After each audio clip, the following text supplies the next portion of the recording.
right now in Kibbutz Be'eri. You can see behind me a house of a Vivian Sylvan who was murdered.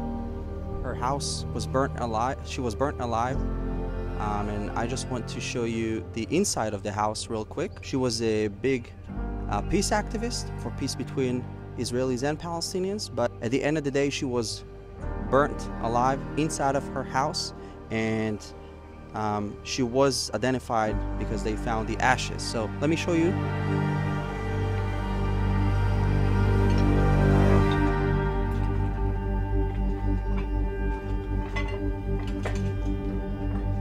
You can see the inside of her house.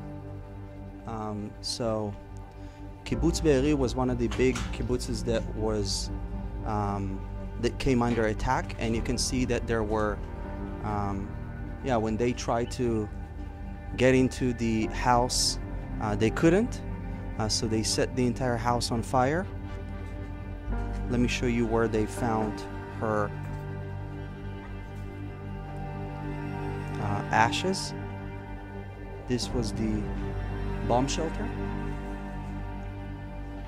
and they found the ashes inside the bomb shelter.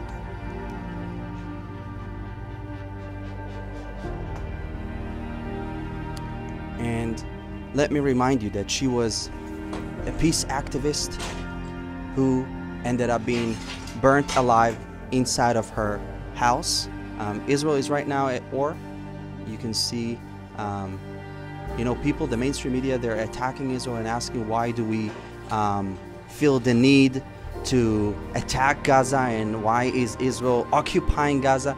It's all a bunch of lies. This is exactly why we are fighting, because this is what Hamas did to our people. They butchered people, men, women, children, decapitated them, raped women, burnt people alive, including peace activists. It didn't matter to them who you were. So it's important to keep that in mind when we are talking about the situation here. The situation in Gaza. This kibbutz was badly attacked. I do want to remind you to not forget why Israel is fighting. It's because for the sake of Vivian, for the sake of all the people that were taken alive into Gaza.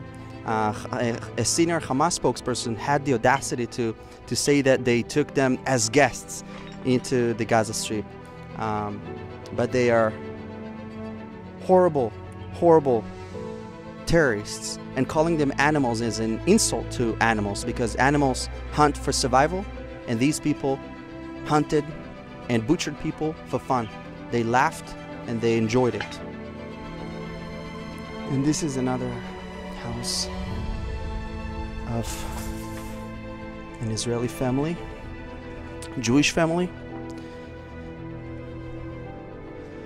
Look at their kitchen, just for you to understand, because the mainstream media isn't talking a lot about the suffering of Jews, and the Jews were butchered here. But it's important for the world to see. The entire house is in ruins.